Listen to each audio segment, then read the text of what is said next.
This webinar is made possible through the Specialty Crop Block Grant given by the Texas Department of Agriculture to the Sustainable Food Center in Austin, Texas.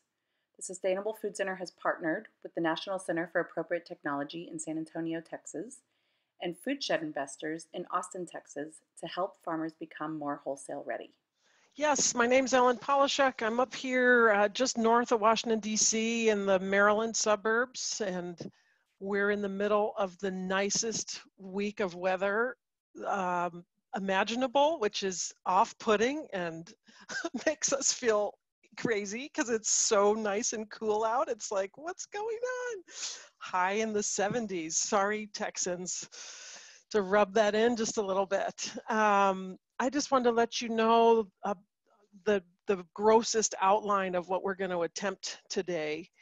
We didn't give you any materials ahead of time, but we're going to, this evening together is going to be cut up into quite a number of different pieces. So I'm going to do a little piece to get started, talking about scaling up considerations.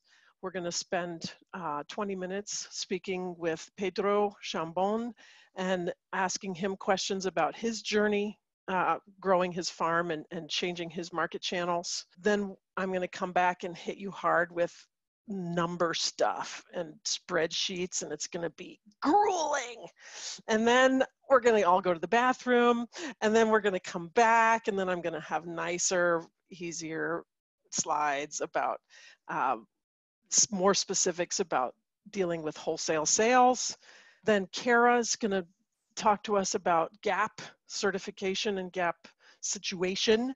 And then we'll be kind of at near the end of our time, answer any other questions and wrap it up at 7. Well, hopefully there's different speakers, we're doing different things, and we'll keep your attention the whole time. So here, what's happening right now, obviously. Direct to consumer has gotten a lot of attention in the last 3 months since COVID came to town. And anybody who had a CSA is more than sold out, waiting lists of 100 to 150 people or more for most of the CSAs that I am familiar with. And the wholesale channels have suffered, some of them. Mostly, of course, the restaurant sector. Restaurants basically getting shut down sort of took them out of the running. We'll see what happens as they start to come back into some kind of business, even if it's 25% of normal. But what's left standing are grocery stores. Grocery stores are still selling produce, and there does seem to be more demand from the larger, from a standard grocery retail for realer produce, more local, more real. We've gotten a lot of good attention in that way. Another open or maybe even bigger than ever possibility for wholesale would be selling to other people's CSAs. There's a lot, if somebody has an existing CSA and they're good at marketing, they've possibly way oversold and they're freaking out that they don't have enough product. And if you come in and say, I got this, I got that, I bet they're going to buy it for a really good price, better than a grocery store price. And then, as we spoke of, restaurants happening, maybe more, maybe less. And then there's processors. This is a little niche wholesale that has gotten, I think, bigger, certainly around here in the DC area, because there's more and more kind of artisan processors making, especially fermenters, and people doing value-added, salsas and hot sauces and all kinds of stuff. And they're looking to also be able to say, hey, we have local product. We make this beautiful salsa out of local product. So these are the channels that are still it's not just left standing, that might actually be really robust right now. This is a crazy slide that I don't expect you to read, but the point of it is that this idea of assessing where you are in the process of getting bigger is a really complicated issue. It's a complicated problem for you to tackle, to think about. And thinking about it like this slide like it's a spider web of decisions and viewpoints, I think is, for me, I think it's more apt than it being a super linear decision-making process. If this, then this, and onward. It's really coming at it from a lot of different directions to think about whether scaling up is appropriate for you and your business at this exact time. So I've got slides that are gonna take little sections, pie wedges out of this spider web, and we're going to talk about them just a little bit. For you, the issue is to assess how your business is going right at this moment in time. So, what is the current status of your business? Are you making a profit right now? And beyond being profitable, are you reaching your salary goals? Are you reaching your income goals that you've set for yourself or that your family has set for you? Right? Are you able to fulfill your role in your family structure? That's an important question. Fourth question, how much bandwidth do you have to take on basically more? Are you already maxed out in your mind? This is sort of a psychological question. Are you feeling overwhelmed and scattered and unable to sort of hit your marks that you've already got set up for you? Or are you cruising, things are going well, you're handling it, and you're ambitious and you're hot to trot, and you've got space in your mind to take on some new ideas and new processes? What is your risk tolerance? And of course, if you're in farming, then clearly you're a little bit crazy and you're already you're already somewhat comfortable with risk. If you've based your business on the weather, clearly you are not completely risk averse. But how much more risk can you take? Another question, are you ready to take on more sales and expenses? Meaning, just like we said, more of everything. And in this case, I'm speaking kind of in the businessy sense. Is your bookkeeping up to snuff? Are you able to handle the bookkeeping that you've got going right now for your business as it is? Is it working? Are you able to keep track of things? Are you on top of it? And do you have capacity to do more? Your drop production, last question, I just threw that in at the last second and clearly didn't read it. Is your crop production going well? Key question. Are you a good grower? Is mastering, getting another level of mastery in your production, is that necessary before you think about scaling? So you don't want to get bigger and make the same mistakes in a bigger way, right? You want to be getting good at what you're doing, and then it's time to step forward and grow more. All right, now we're going to drill into these more specifically. Do you have land? Do you have plenty of space to do this scaling up? Or are you really just shifting production or shifting markets? We're talking about scaling up today. So scaling up means you need more space. Is that space available? Does it have deer fence? Does it have water? Does it have power? All those things, same things you thought about when you bought your first farm or you rented your first property. Is the infrastructure that you have in place capable of handling more product? Meaning, do you have enough water to water your crops? Do you have enough water to run the wash pack line? Do you have buildings, parking spaces, electricity, whatever it is, all the infrastructure pieces, a big enough greenhouse, enough high tunnels, enough everything? Do you have the right equipment to go up a notch in your scale? Are you going to need to be purchasing more equipment to help in this farm growth pattern? So these are, I can't give you the answers to these questions. obviously, but these are the questions that you need to start grappling with as you come to making this decision for yourself. Here's zoning in on this record keeping and the businessy aspects of growing your business. Do you have a bookkeeping system in place? Have you gotten to the level where you're using QuickBooks or you've hired a bookkeeper already? Are you proficient, or have you hired someone who's proficient in bookkeeping?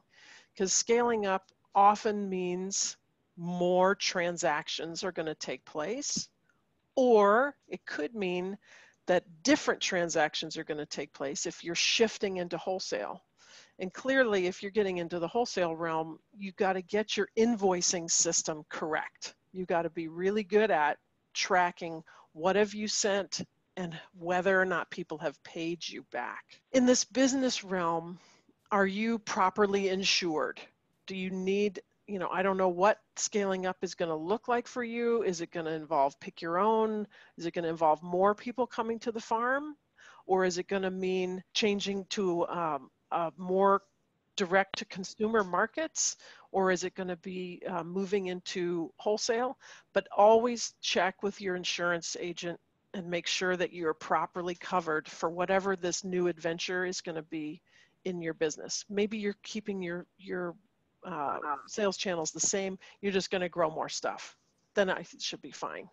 Whoops. And do you have more office? Do you have enough people in the office? Ha, ha, ha.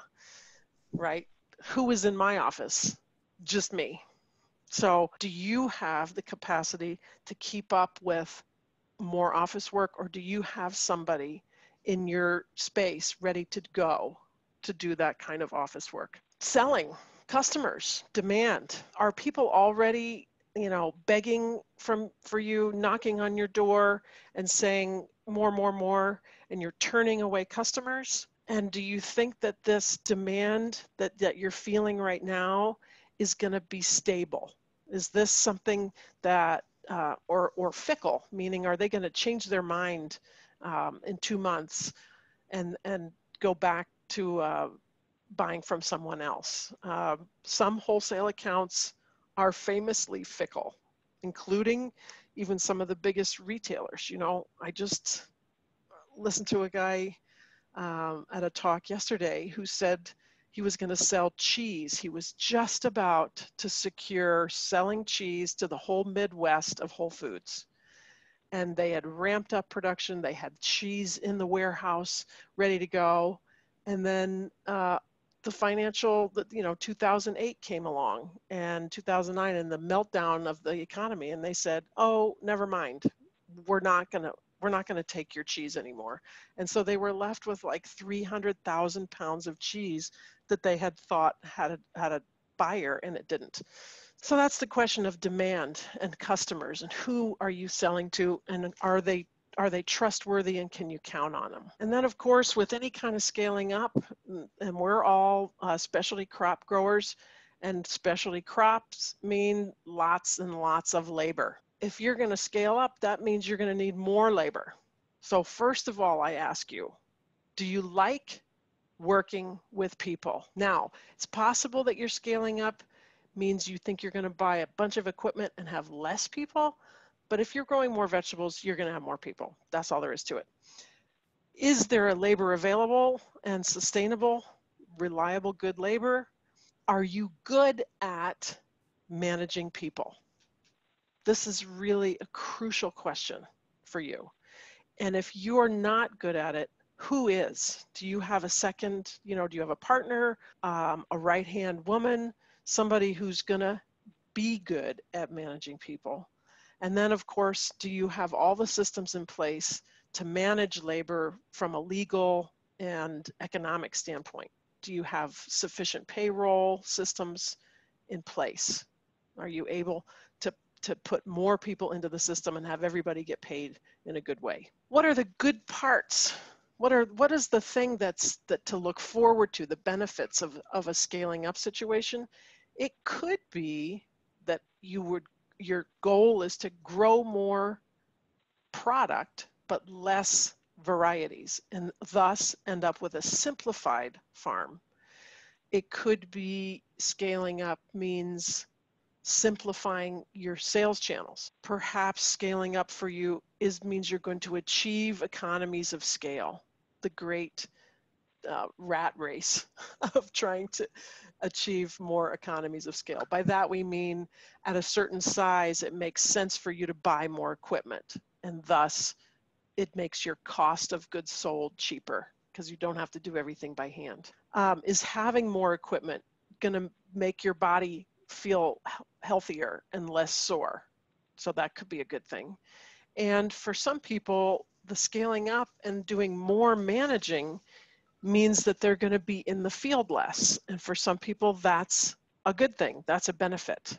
On the other hand, some of the downsides, possible downsides, is that it's going to cost you money to scale up, I imagine, either a little bit or a lot, somewhere between a little and a lot.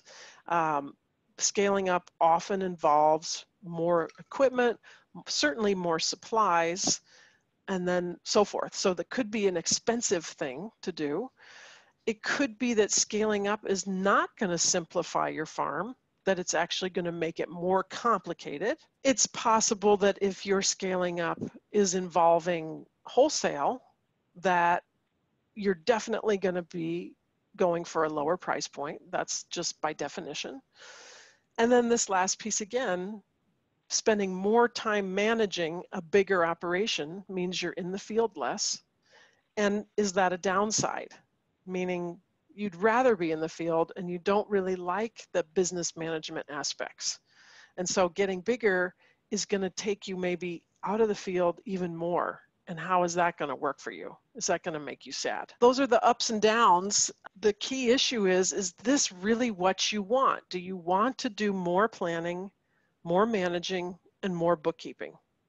Does that sound like where you want your business to go? Or right now, is it more important that you get better as a grower, as a people manager, as a customer service person, then it's more important that you get better at the scale you're at now before you go ahead and ramp it up. So the last piece is scaling up going to get you where you want to go. You know, you gotta check in with your vision, you know, your vision statement. Why did you get into farming? What is your goal? And who are your partners?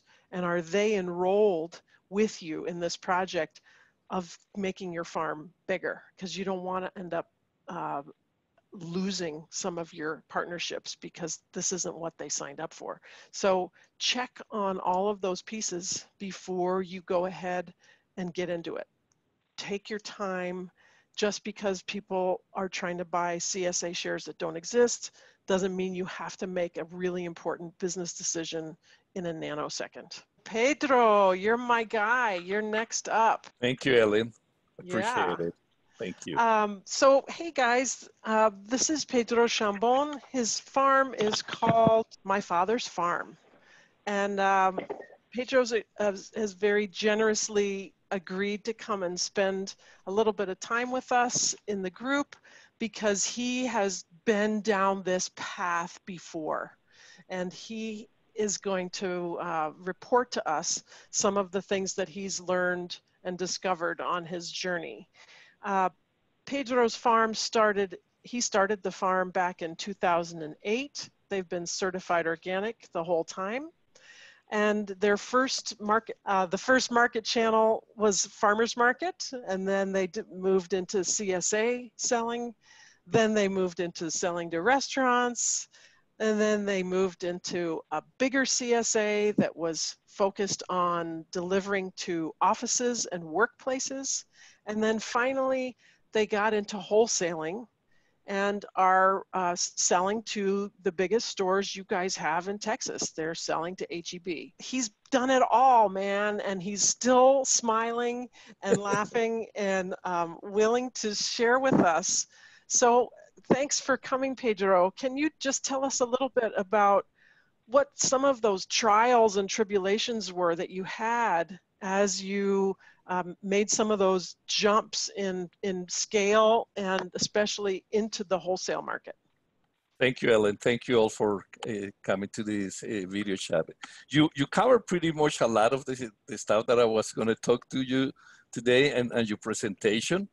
And just to be specific on some of the problems that we jump into when we got into a wholesale. One was getting the liability and umbrella insurance, because dealing with HEB, they do require like a $3 million umbrella insurance. So it took us a while just to find the correct insurance agent to do it. And once we got it, then we got a bigger hurdle, which was about $3,000, the annual premium to be able to get the insurance. So that was one hurdle. But when it came to the insurance, as I remember in another presentation, one of the farmers said, well, you crazy, I'm never gonna pay $3,000 for a premium. And my answer to him, well, yeah, I went through the same process, but the first order that we sent to HEB was $6,000 worth of produce. So the 3,000 became not important because that was just 1 year, and the first purchase order we got from them was $6,000. So that was not that big of a deal. But at first it was big because we didn't have the cash flow to manage it. Yeah. The second hurdle that we got into it was getting the food safety in place.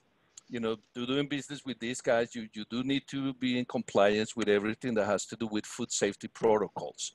So we actually got in contract with the USDA.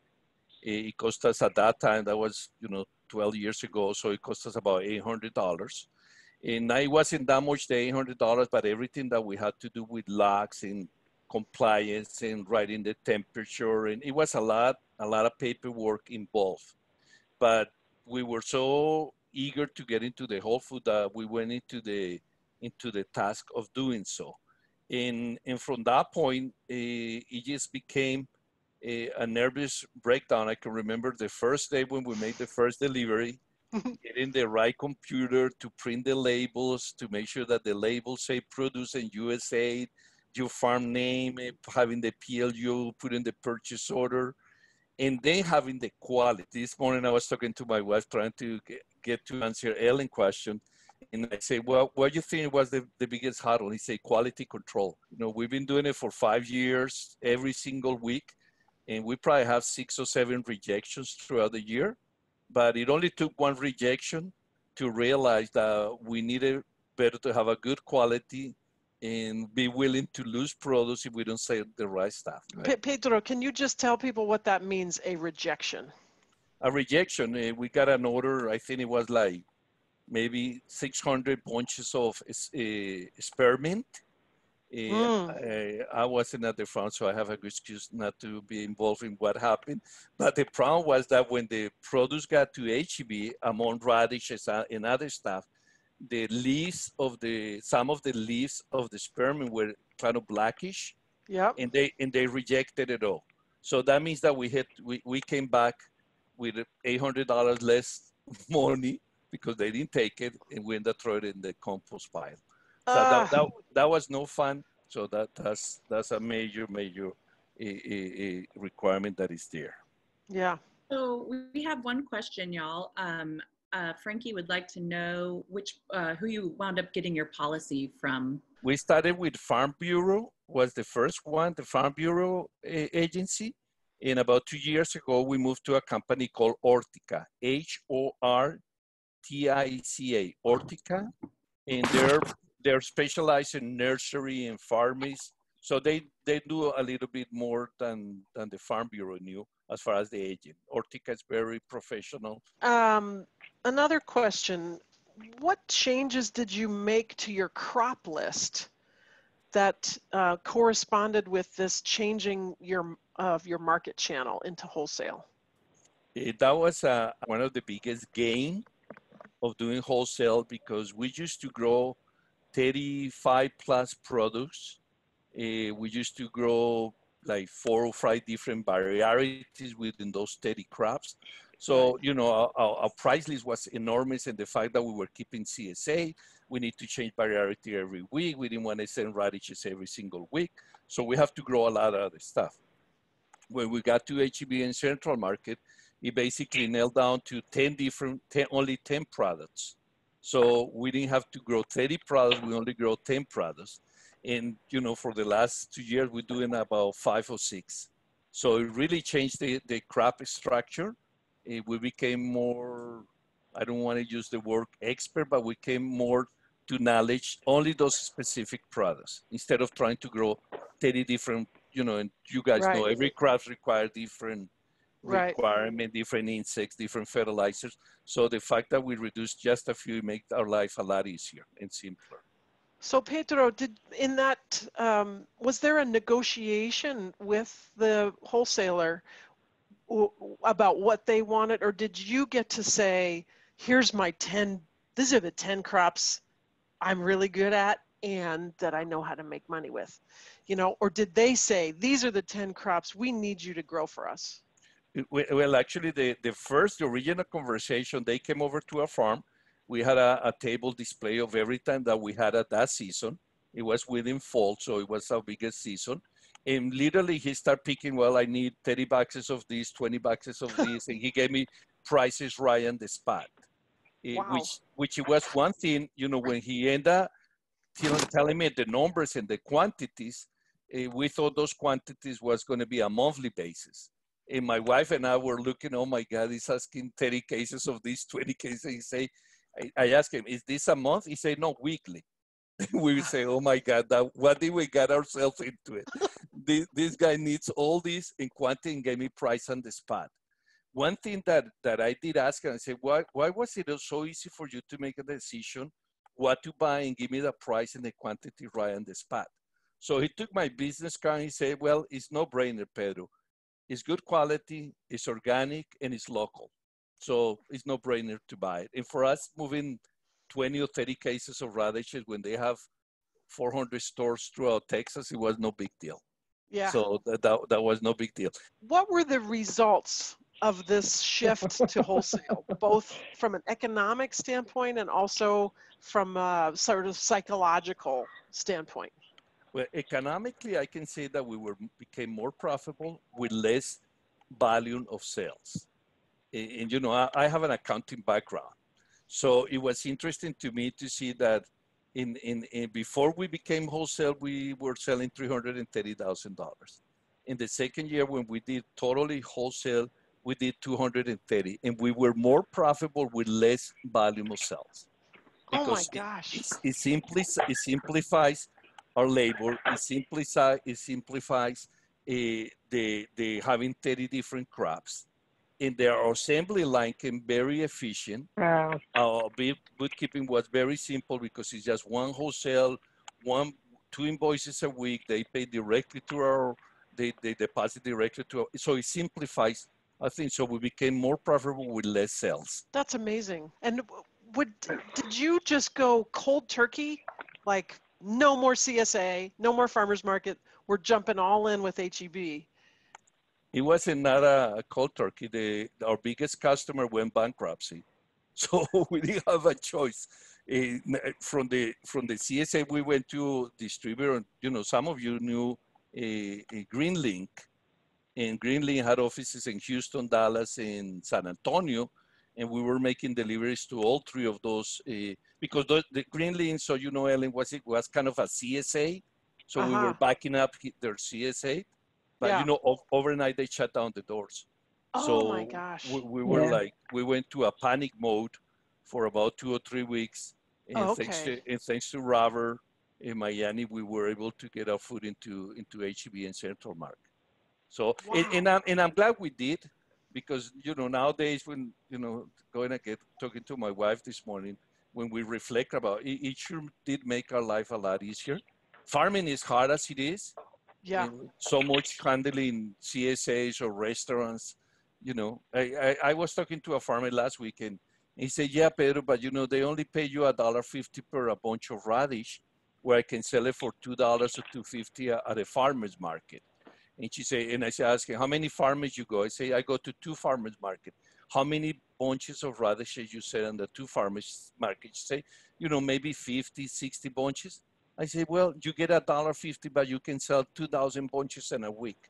And you just do one crop in one simple. So you add it up and see which one is is more worth it. And you know what you take, you sell it. When you in Yeah. the CSA, you know, you can take it and you might not sell it.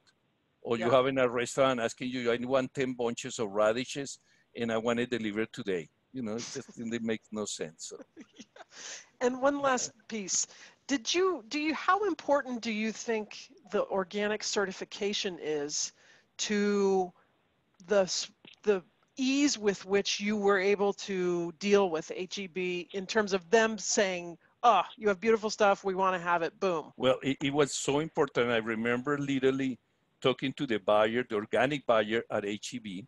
And when I showed him the list of the 30 different products before we actually got into deal with them, and that was before they even got to buy from us, he say, how much are you charging per a bunch of cilantro? And I remember I probably say $1. And then he asked me, are you certified for organic? I say, not yet, but we're working on it. I say, well, until you don't get your certification, we're probably going to pay you 30 cents per bunch. Once you get certified, we can pay you $1. That was even before we actually start selling to them. So it was definitely a big thing.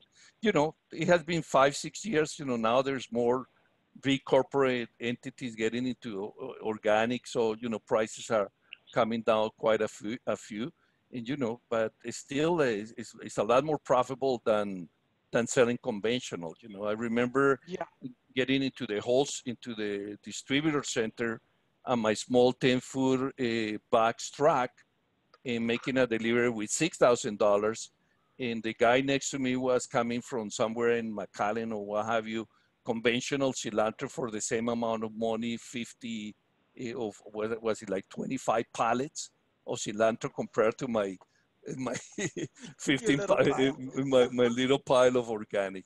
So it did make a big difference. It did make a big difference. Okay, good. Well, I just wanted to put that out there to the group that, you know, that's what organic certification is all about. It's about getting in, it's about having the product have a label that speaks without you having to stand there and represent it. It can tell its own story in the marketplace.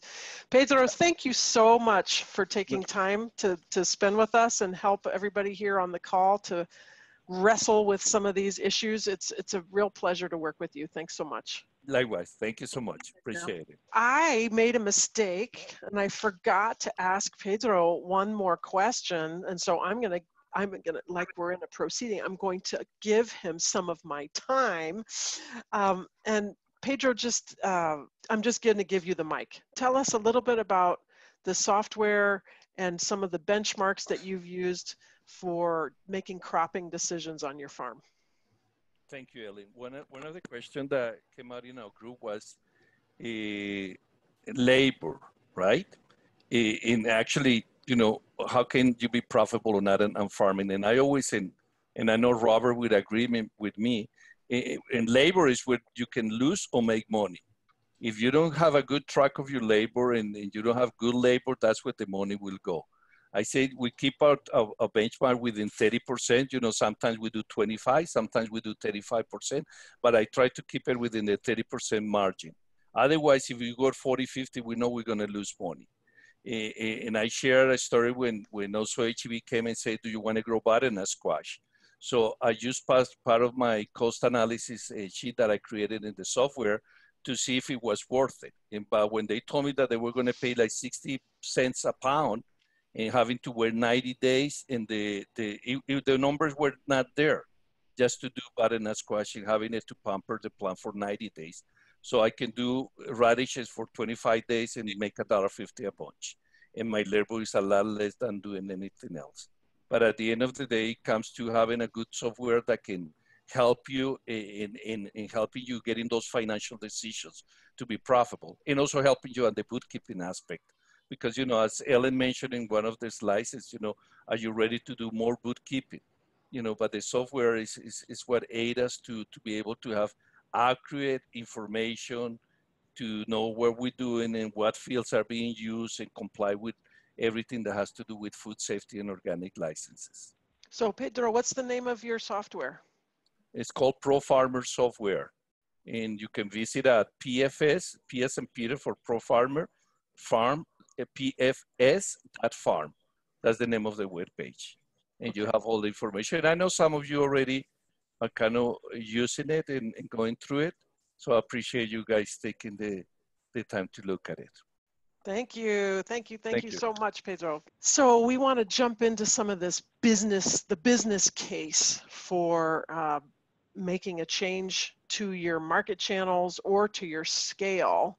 And of course, just like Pedro said, you gotta dive into the numbers. And so what I want to show you today is using your profit and loss statement, which is also called the P&L. So this is straight out of your accounting system if you're using one, which I hope you are, like QuickBooks or FreshBooks, or there's a few other free ones out there on the web.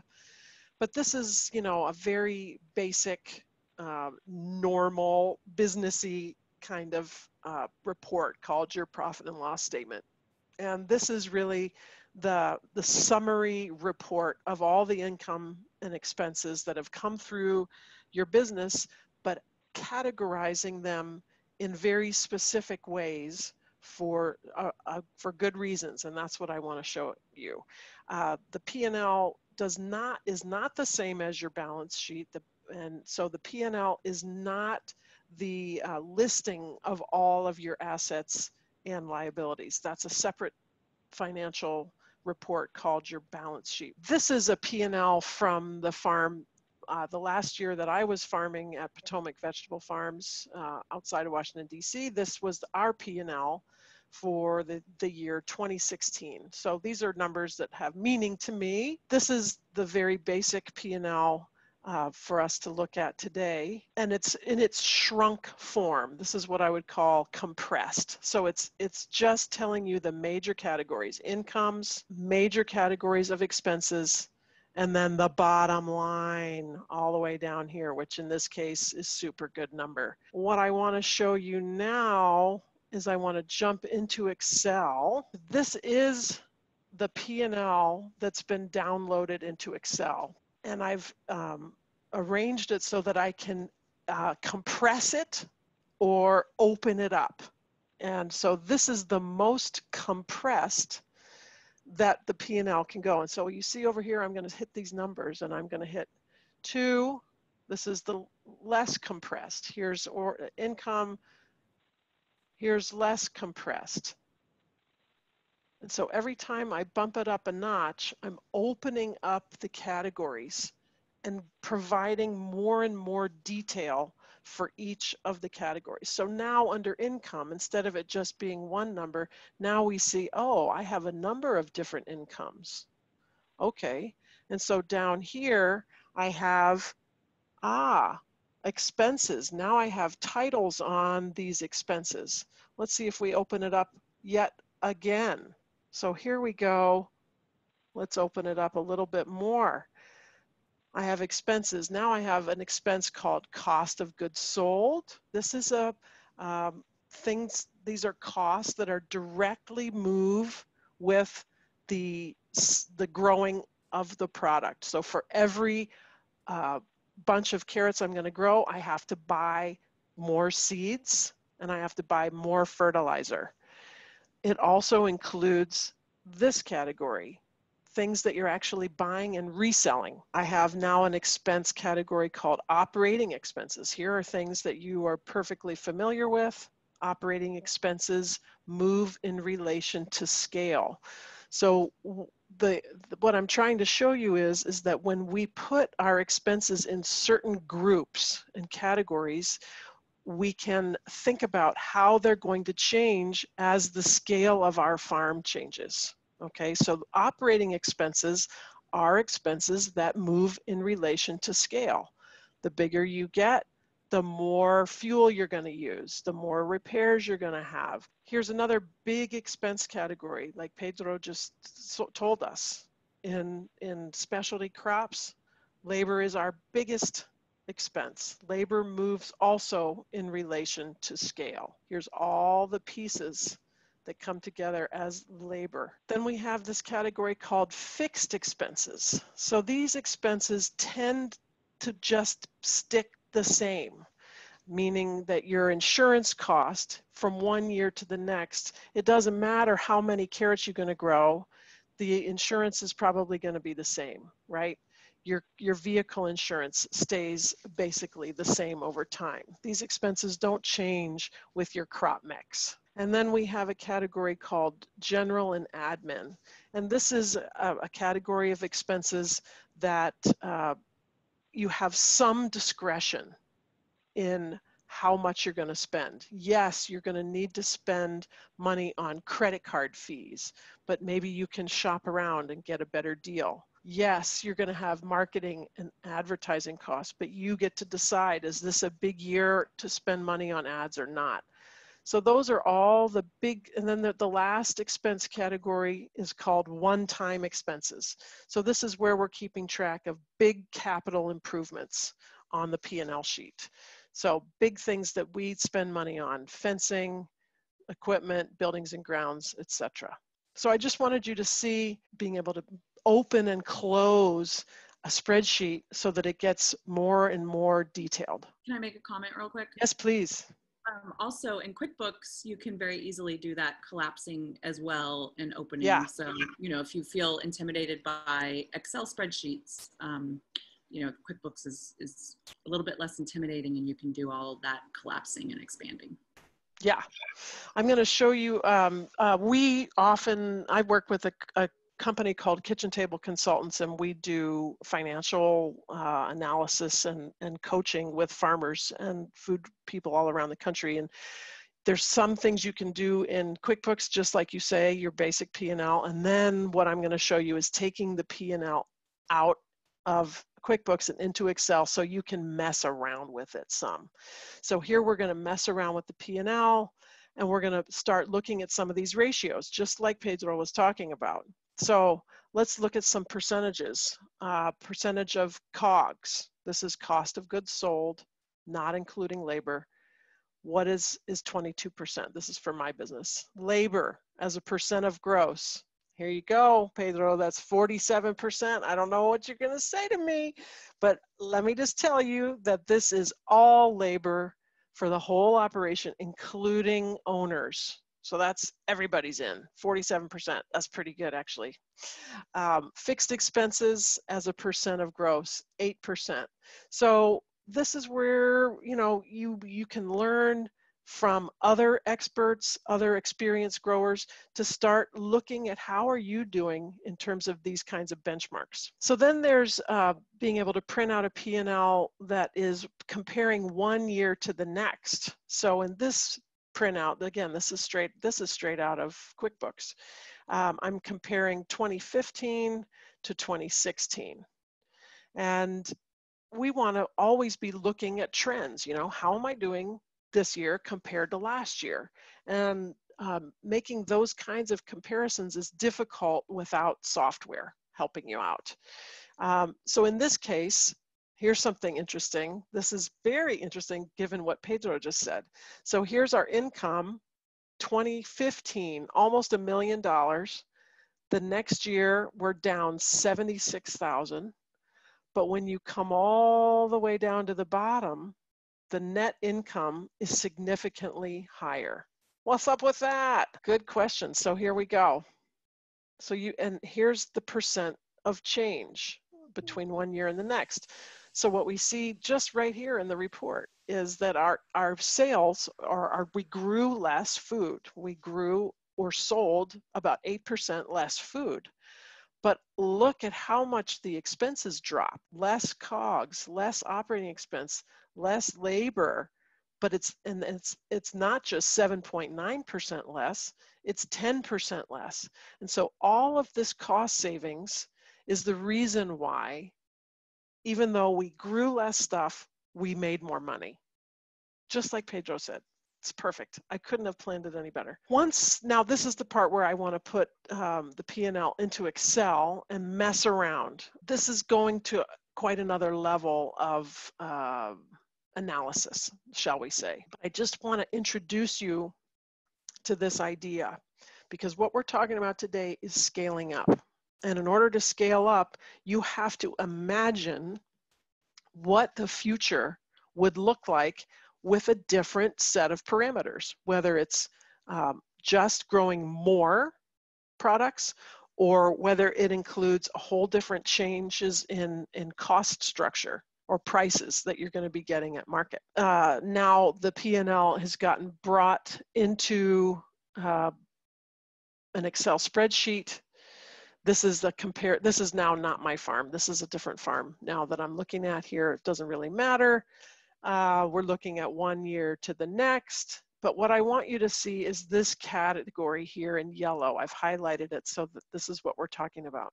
Again, this is the trend percentages. How are things changing over time from 1 year to the next? And then I've added this other category here called the driver. So this is what drives sales is how did you do last year? So the driver of sales is how were sales last year. So this is saying that sales were up by 4%. This is saying that rent was up by 23%.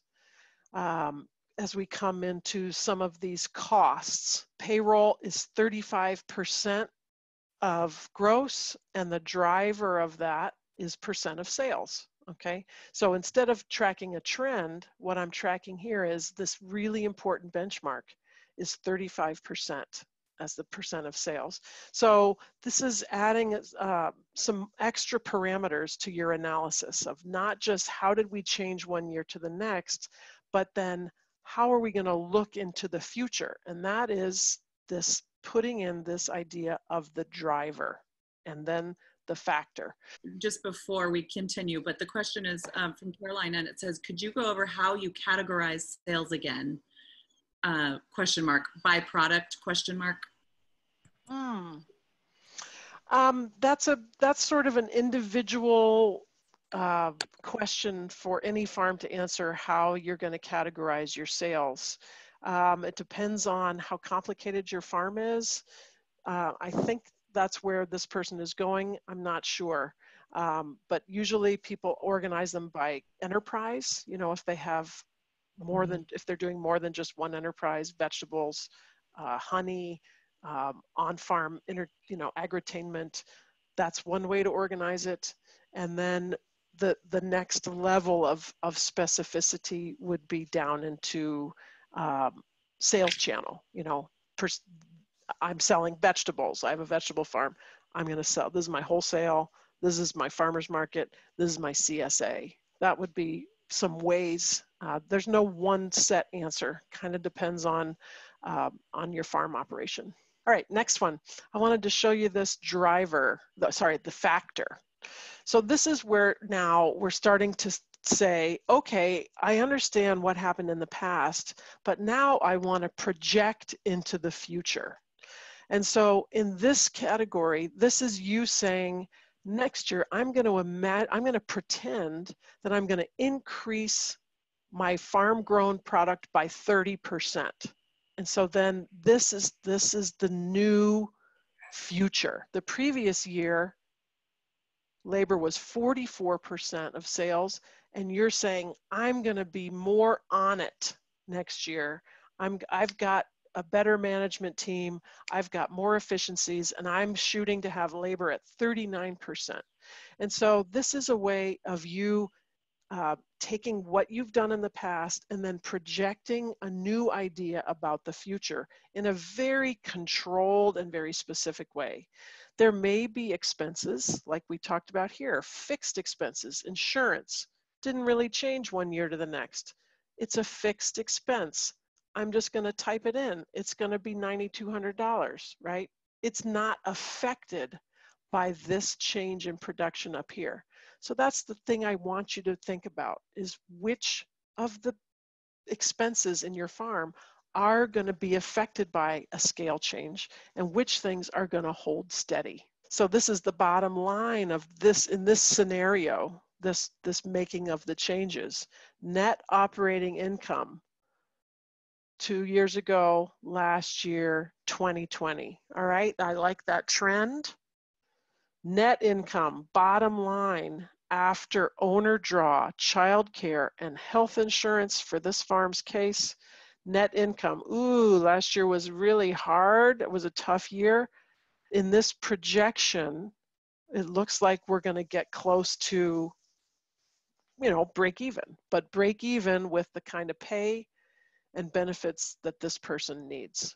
So this is something I'd be happy to share with folks in the class, this kind of idea of how this spreadsheet works. But I want you to just get those concepts of which of your expenses are going to change and which of them are going to stay steady. What percentage of your time or administrative time do you think you or whoever fills out your record keeping stuff spends doing that? Weekly, monthly, however? Wow, that's a good question. I was the bookkeeper for my farm. You saw the numbers. It was about $1 million business. And I probably spent maybe 2 to 3 hours a week doing money handling, like going to the bank, and then all this inputting, keeping track of the expenses and typing in every check. I do have to say that I've just now in the last month have switched to QuickBooks Online, which is not cheap, but dude, it's all connected, all that connecting to the bank and the credit card, and it's kind of going good. So I think that makes it faster. That's just the bookkeeping piece, and because I was the bookkeeper and I did it for a long time, got pretty fast at it, and I knew the numbers, right? They're my numbers. I don't know what it would take to pay somebody else to do it, sort of outside of the business. And we weren't doing invoicing. This is all cash sales, right? And so we didn't do that whole having to track invoices and all that stuff, which would definitely take more time. How long do you think it took you as the bookkeeper to wrap your head around all of this stuff? Like, like how long does it take to kind of like figure out your chart of accounts and like get all the categories right? It takes time to learn how to use the software. There is just no question about it. But there's also really good coaching available, but it costs money, And so there's a woman named Julia Shanks, and she wrote that book called The Farmer's Office, but she also has classes, right? And like online learning, and she is so good. And she will help you with that chart of accounts, getting that thing set up right from the beginning, whether you take the class or you hire somebody. This could definitely be a case where spending a few $100s up front to get your chart of accounts correct from the beginning will save you so much heartache and problem farther down the line.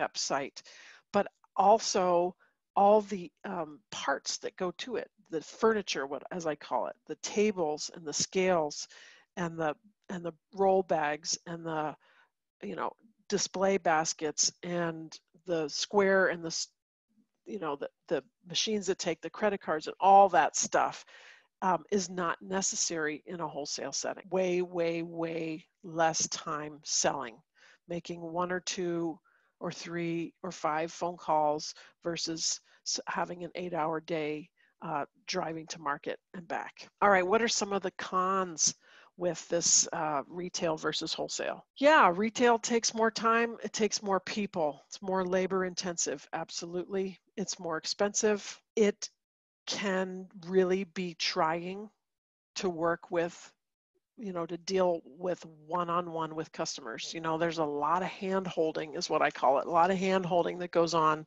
especially with CSA, with people like, what do I do with this food? First of all, what is this food that you just gave me? And what am I supposed to do with it? And for some folks, that level of contact and that level of hand-holding just drives them nuts. It's just not for them. Retail, lots of competition in the marketplace, and weather can mess up some of your plans. A rainy farmer's market is never going to bring in the same sales as a beautiful day farmer's market. That's just a fact. CSA is pretty well weatherproof. Pick your own, totally weather affected. Roadside stand, totally weather affected. You know, if you are going to try to make money selling pumpkins and every weekend in October is rainy, you're going to have a lot of pumpkins left over. Wholesale, what are some of the problems or difficulties or downsides of wholesale sales? Obviously, we're talking about that low price again. For some people, being disconnected from the eater could be considered a downside. There's a whole issue about containers, baskets, boxes, all that packaging that's involved so that the food can get where it needs to go and stay safe and not damaged. It's a different set of selling skills to sell in a wholesale setting. And then there could be a disconnect, a time lag between making the sale and having the money in your bank. And for some people, that's not comfortable. And there can be not getting paid at all. You know, almost every farmer I know that sells to restaurants has been stiffed at one time or another by restaurants going out of business, and they just don't pay. That's the end of it. And then there's this issue of GAP certification, which we'll go into quite seriously after this. I wanted to look at each of these different market channels and talk a little bit about the pros and cons of even selling retail. So farmers market selling was a big one for me. It was by my analysis, the most profitable of our sales channels. We did everything you can do retail, and farmers markets for us made the most money. So the fun part is, I think it's fun to go to market. I loved it. For me, it was performance art. There's all that feedback, customer rapport, working with the people back and forth. One of the beauties of the farmers market being you didn't promise anybody anything except that you would show up, right? Which is different than the CSA. You just come to market, you bring what you bring. The money can be awesome if you're at a good market where there's really good customer flow. Again, you have control over the product right up to handing it to the eater. There can be a lot of creativity in both your product mix and in the varieties that you choose, which can be more fun as a grower. What are some of the downsides? You know them. Bad weather is bad money. And man, that can really hurt. It's a long time to be gone from home. It's a long way away, a long day away from the farm and what's happening, you know, to the crops and the animals and so forth while you're gone. Lots of competition, lots of labor. And then there's that whole, all this setup, the truck, the scales, the furniture, the tents, blowing away, the cash register, the square, the iPads, whatever. Lots of furniture involved. That's a farmer's market. For me, it was a big win. But I want you to just be thinking about these different, the pros and the cons and how they work for you. All right, CSA, yeah, we know what the pros are. It's a totally stable sale. You know, you make all the money up front, hopefully, or pretty close to upfront, and that's it. They're in, you know, they bought it. And for us as a farm, when we started doing CSA 20 plus years ago, it meant we no longer had to borrow working capital. You know, we no longer had to take out a production loan from Farm Credit. CSA gave us the early money, which is super cool. There's this whole connection thing, you know, the heart connection, we're your local source, we're gonna, you know, we're serving the neighborhood.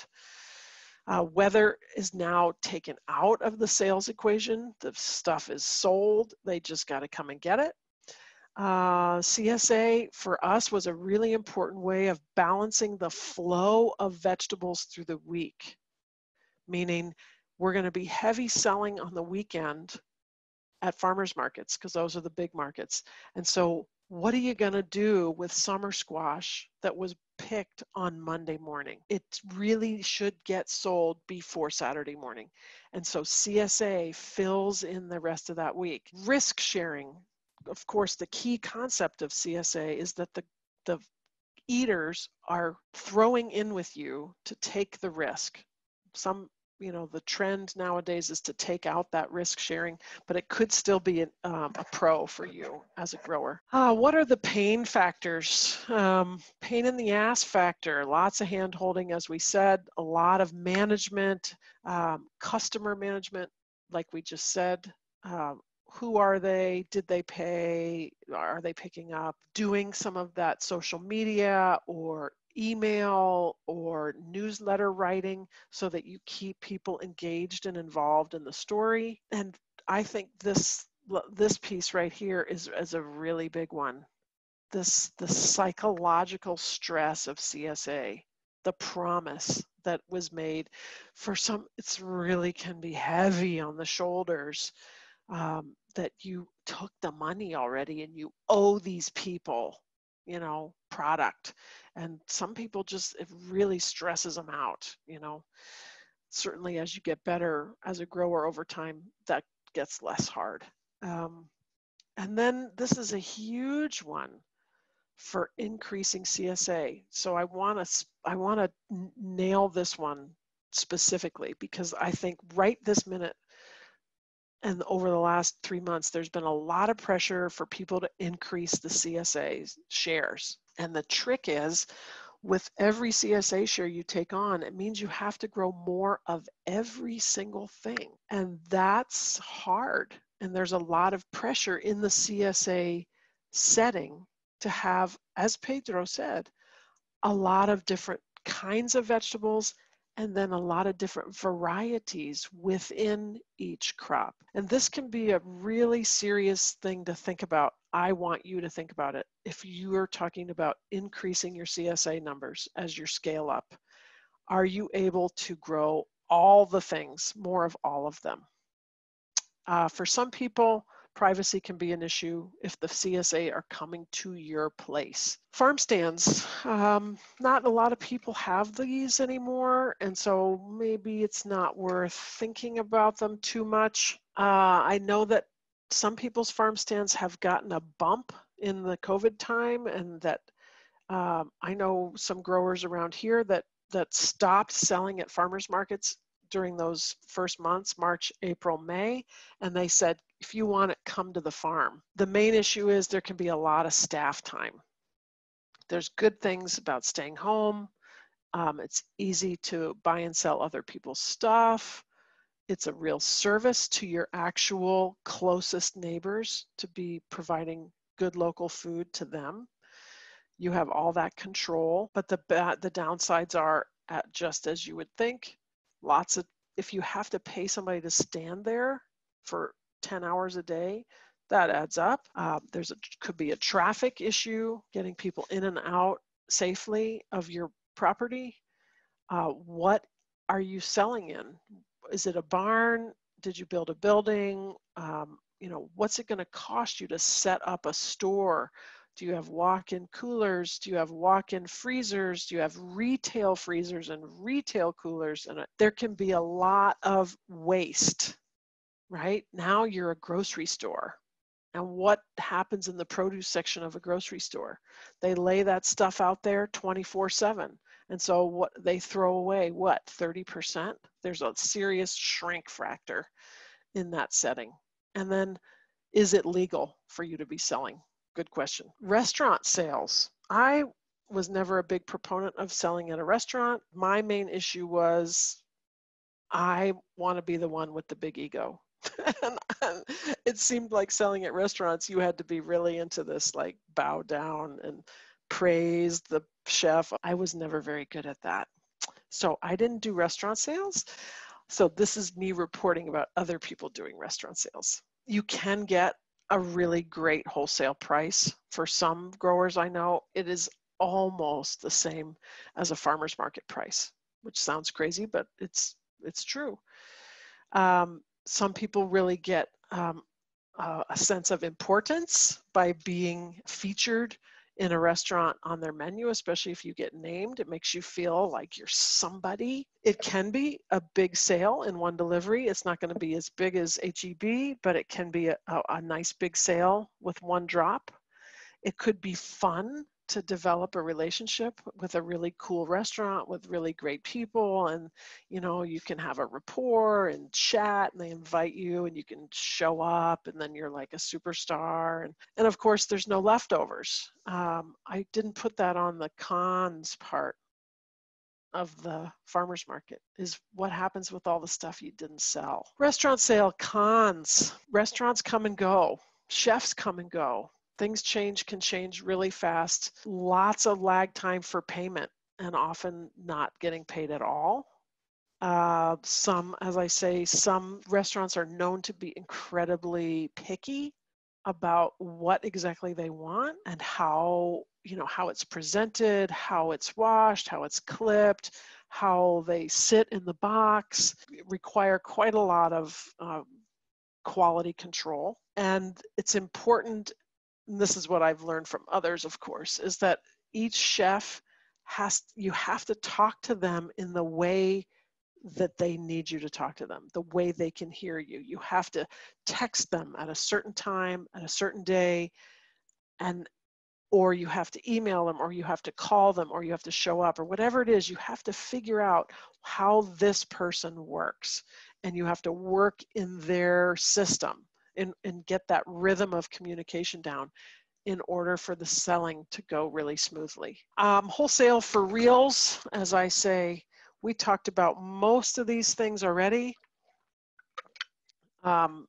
Big sales with little fuss, no leftovers. Maybe they're even going to come and get it. That happens sometimes. Is it reliable? Very little hand-holding involved, right? That those HEB people came, or Whole Foods or whoever, came right up to Pedro and said, I'll take 30 cases and this is what I'll pay you. Boom. The price point, the boxing, delivery vehicle. Do you have a big enough vehicle to make the delivery if that's your job? Is it too boring? And are you not being a rock star? Is that, or maybe you can manage to be a rock star when you sell wholesale. Mostly you are not the point. They just want the food, and they don't really, you're not part of that. And so one more, some very specific things to think about with wholesaling in particular, and Pedro mentioned these, the grading standards. It's a whole other ball of wax than going to the farmer's market, where basically, a lot of things that are technically seconds can easily get put out on the farmer's market table. That's not going to probably work very well in a wholesale setting. Additional packaging and labeling, just as Pedro said, you need to have the right clamshell or the right individual bag. You got to have the box with the right label on it. All of that requires time and attention and money. Possibly you're going to be working with pallets, quantities of things. And are you ready and interested in palletizing your products, having a forklift or pallet jack? And none of those things work very well unless you have a concrete floor. The insurance thing, the invoicing thing, and then this whole issue of equipment and infrastructure upgrade. I know right now around here, there seems to be a lot of institutional or farm service support for helping growers to do some of this equipment and infrastructure upgrade. There's a push for more local food.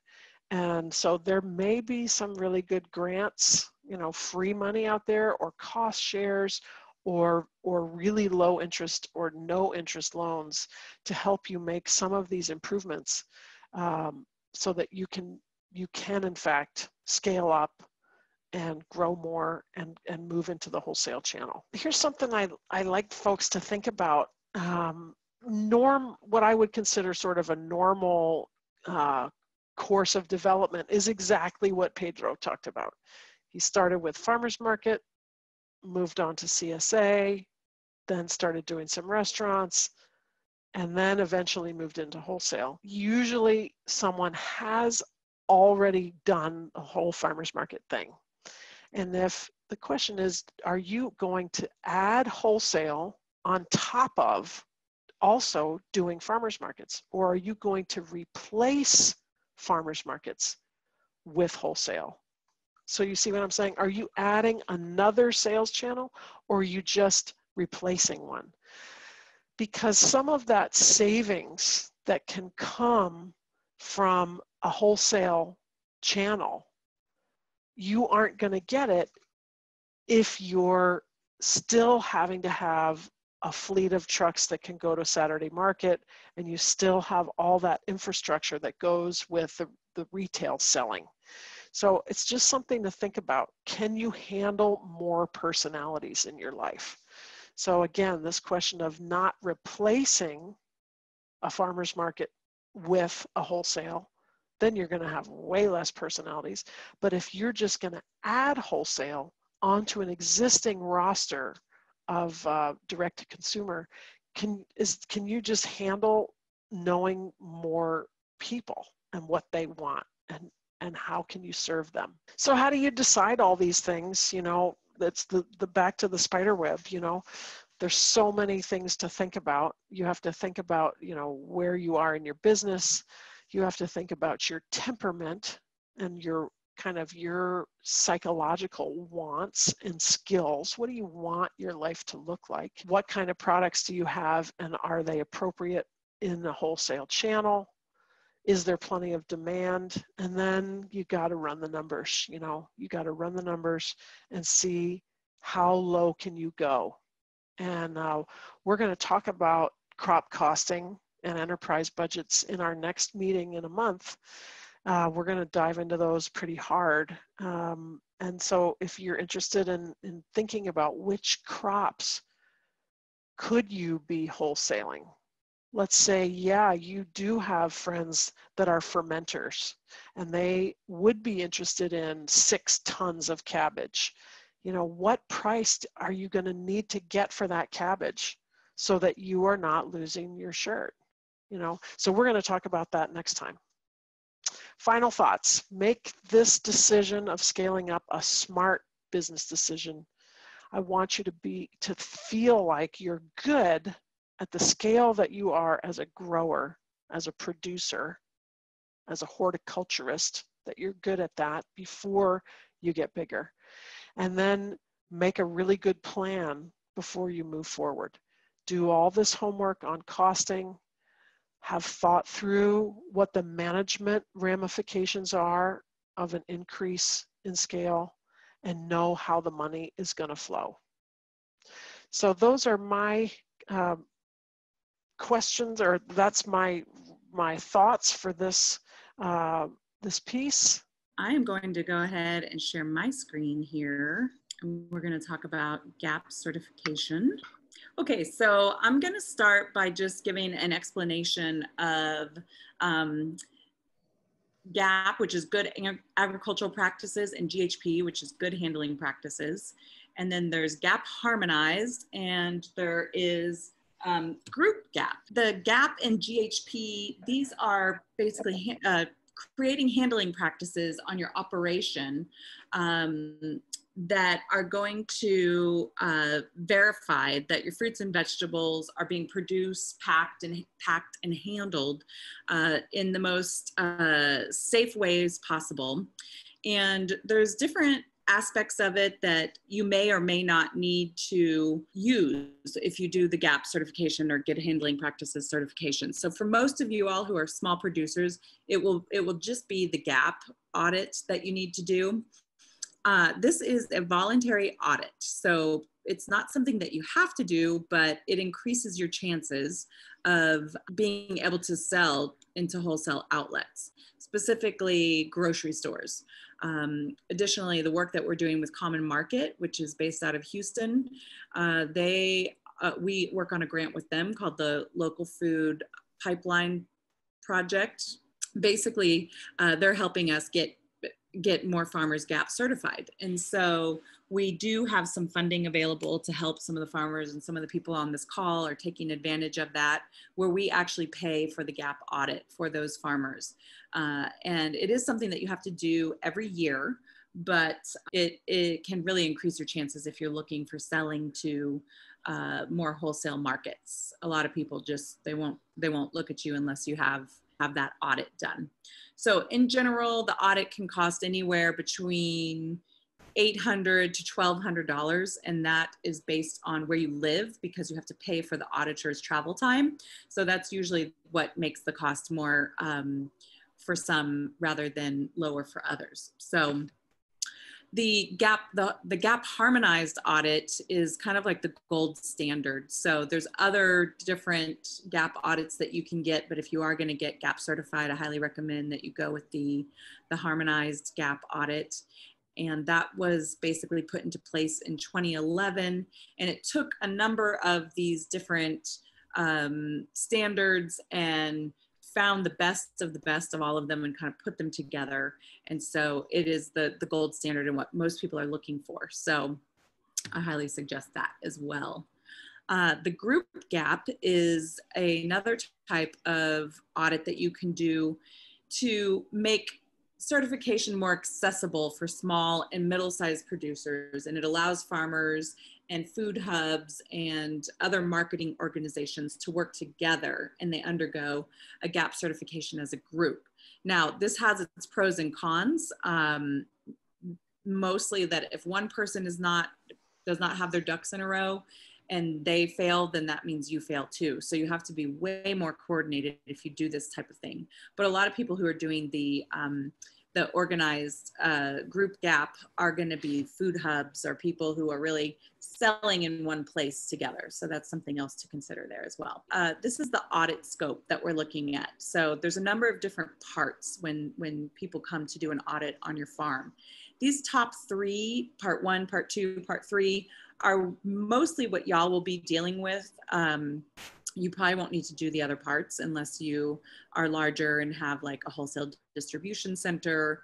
Like for instance, if Common Market was getting GAP certified, then they would have to do part 6 and part 4 and things like that. But for the most part, it will be 1 through 3 that you will need to look at. So the first thing that you want to do when you're starting to get organized for a GAP audit is you want to designate a single food safety manager. So it needs to be one person who's on the farm and they're there pretty regularly, so that if an auditor comes, for the most part, audits are scheduled, but they do a secondary audit where they show up and aren't necessarily scheduled. So that person needs to be there pretty regularly so they can answer any of those questions for that auditor.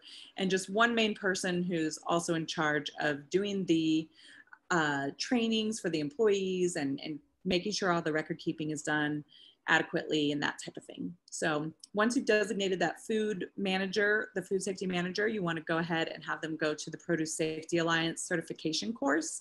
And at the end of this PowerPoint is a link to that. Basically, the Produce Safety Alliance certification course is going to let them learn all the Food Safety Modernization Act guidelines.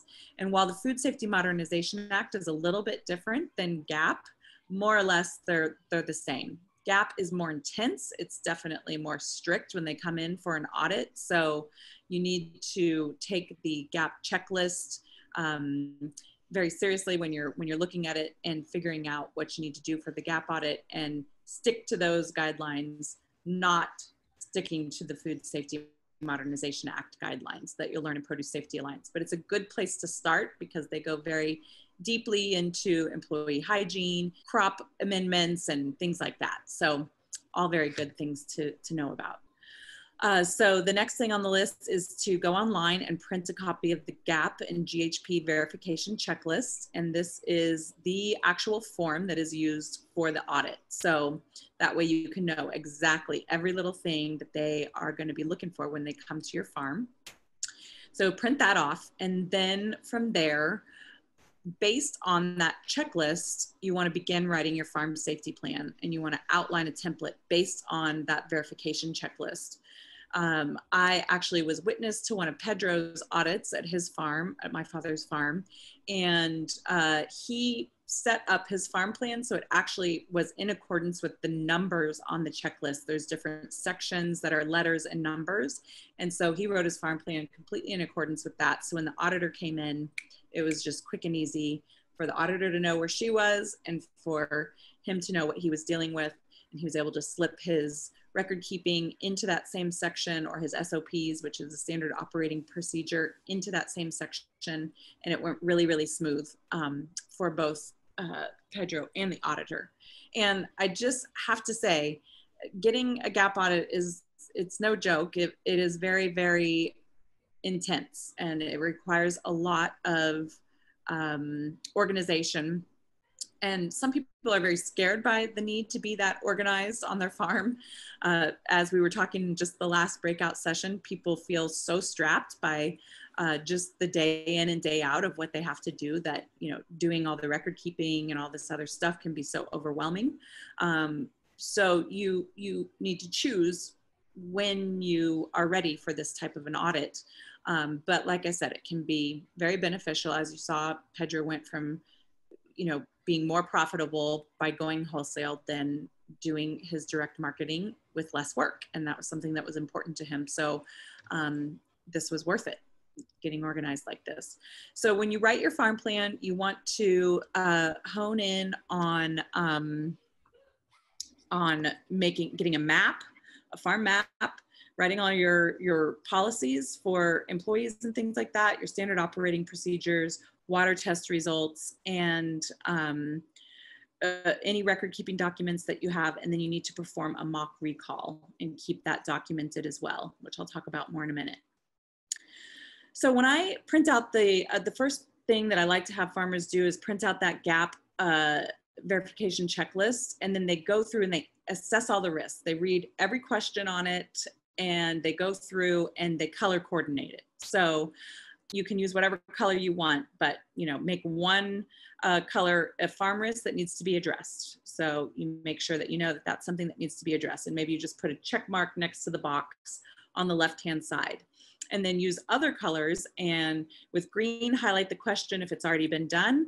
With blue, you can accomplish it without an additional cost. And then pink, if you need to spend money to make it happen, you go ahead and highlight it in pink. And that way you can start figuring out your budget for not only what the audit's going to cost you, but what you may need to spend in order to get the farm in condition to be audited.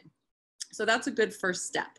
Once you've done that highlighting and everything, then I suggest that you start working on creating a budget. And, you know, maybe we're going to, in the next webinar, Ellen's going to walk us through how to budget out for something that we know may be a GAP audit expense. How can we put that, assess whether we're ready to do that, and then make a budget for that in order to make it happen, and create a timeline so that you know you can hit your goal of getting an audit at a certain point.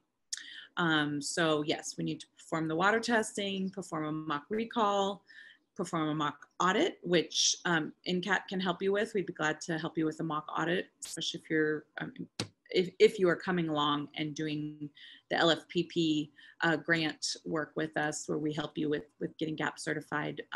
We will help you do the mock audit. And then you want to schedule an audit. The main thing with audits is that you need to be harvesting when you're doing an audit. So you need to time your audit with whatever crops you have in the ground.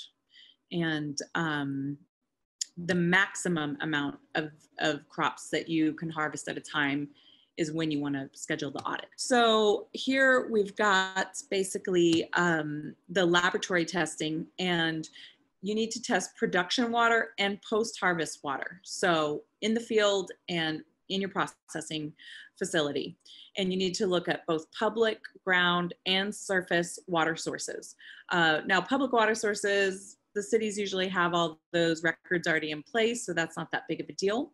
But ground and surface water, particularly surface water, you have to test, and you have to have those records on file. With FSMA, you have to do a certain amount of them per year. And so I would follow the FSMA standards for what's required of those different types of water sources. But ultimately, with GAP, you know, even if you're not planning on getting GAP certified for a while, keep doing the water tests so you just have those on file for a period of time. And you need to use an analysis method that is compliant, and I've listed a few of those abbreviations there. And they need to be quantitative over just presence, absence of certain bacteria, particularly E. coli. And so there's some standards there, less than or equal to 126 of generic E. coli per 100 milliliters of water geometric mean, and then less than or equal to 410 CFU for E. coli per 100 milliliters of water of statistical threshold value. So they need to comply with both of those things there. So the mock recall basically is a exercise that you'll do where you need to trace one step forward and one step back.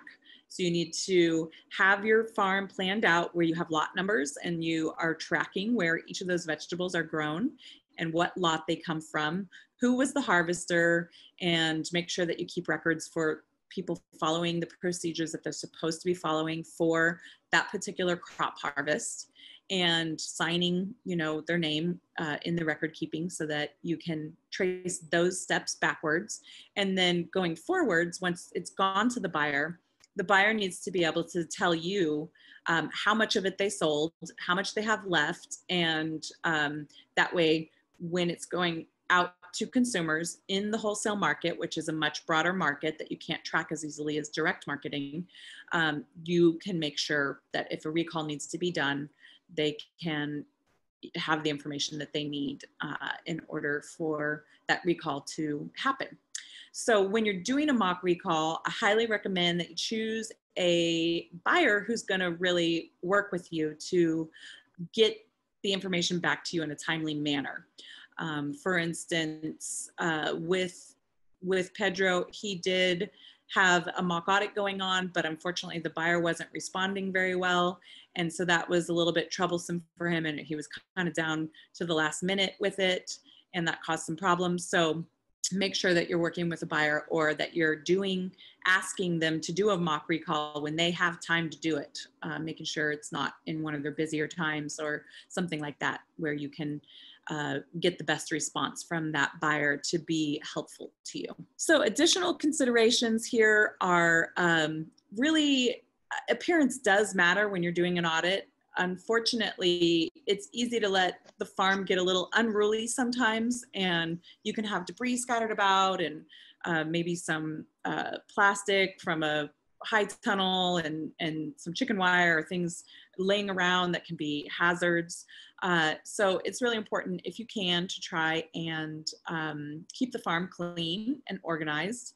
And it's okay if you have some debris, but maybe try to keep it stacked in certain places so that there looks like there's some organization to it, because points can be docked for that type of thing in inadvertent ways. And so that will reduce any risk of getting points knocked off for that.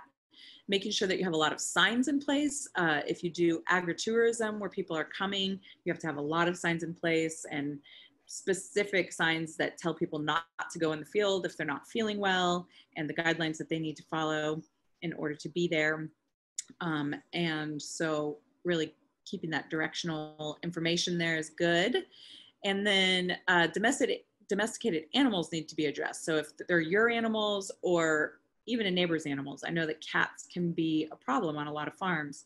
And if those cats are kind of in the field when you are having the audit, you're automatically going to fail. So that's a very, very serious thing that is very common on farms, domesticated animals and or wild animals. I mean, with wild animals, if you have a standard operating procedure in place for what you do, if you find feces in the field or something like that, that can be beneficial. But with those domesticated animals, you need to have SOPs in place, but also just really make sure that that's not happening when the auditor comes around, because that can be a major bummer. So here are some resources for y'all. And then I've listed the Produce Safety Alliance information there for you as well. And NCAT and ATRA has a lot of publications on various things, as most of you know. I'm not sure how much GAP we don't have a lot of gap audit stuff on there, but I do. I've got a lot of that stuff, and I'd be glad to share it with you. So please hit me up. All right. So I think that we are in the place to close up for the evening. Unless there's any other questions, I'll give Ellen one last minute to say any last things that you would like to share. Thank you. Just thanks for coming, y'all. I hope you got something to take home with you. Kara knows how to get to me. I have a website, whatever. I'm happy to answer any individual questions or concerns. By email is my favorite. And I look forward to seeing you guys in another month or so, and we'll get nerdy about crop costing. So thank you all. All right. Thanks, everybody. Good to see you. Me Thanks for too. sticking with us. Yeah.